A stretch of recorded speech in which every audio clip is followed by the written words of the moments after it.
Hello guys, welcome to my new vlog साथीहरु मेरो ब्लगमा तपाईहरु सबैलाई स्वागत छ साथीहरु नेक्स्ट डेमा नेक्स्ट ब्लग लिएर आइसकेको साथीहरु आज चाहिँ म के गर्छु भने हेर्न सक्नुहुन्छ साथीहरु हैन अब खाना साना दिउँसो खाए दिउँसो गर्मी हुन्छ नि बिहानको खाना खाएपछि दिउँसो लास्ट गर्मी हुन्छ त्यही भएर साथीहरु मैले चाहिँ बेलुका टाइममा भए पनि म भाडा साना धुइसके मस्का चाहिँ भाडाको चट्टामा यसलाई चाहिँ हैन पखालेर टक्क राख्छु साथीहरु के गर्नु अब गाउँमा बसेपछि हल्का दुःख त गर्नुपर्छ अब खानुको लागि पनि दुःखै गर्नुपर्छ दुःख नगरे सुख आउँदैन खानुको लागि त अब खाएर फाल्नु मिलेन भाँडा बुढा भन्ने भरे पनि बेलुका खानैपर्छ हैन त्यसैको लागि अब यसलाई चाहिँ चट्टा पखालेर चट्टा राख्ने साथीहरु त्यही भएर अहिले चाहिँ पखाल्न आँटेको छु हैन हेर्न सकिन्छ अहिले भर्खर मस्काको घामले के दिउँसो त सक्यो साथीहरु मैले यसलाई चाहिँ अब अहिले चाहिँ मस्काउने हैन एउटा मस्काइसकेपछि यसलाई राखिदिने हो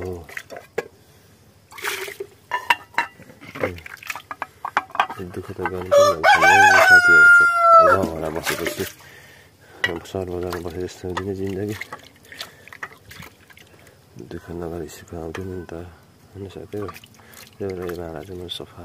धुइसकेछु यसलाई पखाल्छु पखालेपछि राखिदिन्छु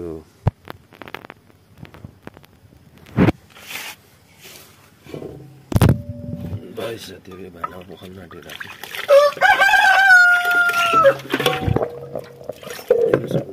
पखाल्दैछु चिप्लो साबुन धेरै हालेको थियो मैले त्यही भएर चिप्लो भइरहेको छ कि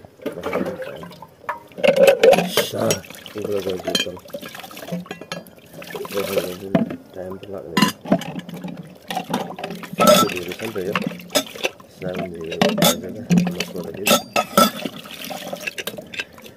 त्यही भएर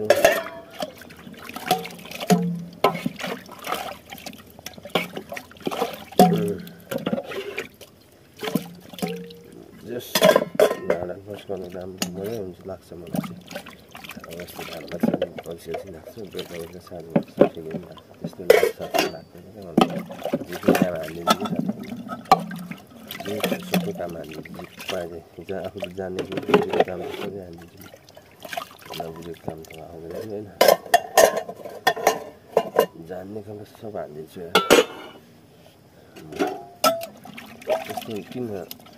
आउने काम पनि आउँदैन भनेर राखिदिनु सबैले ड्याम्नु हाल्ने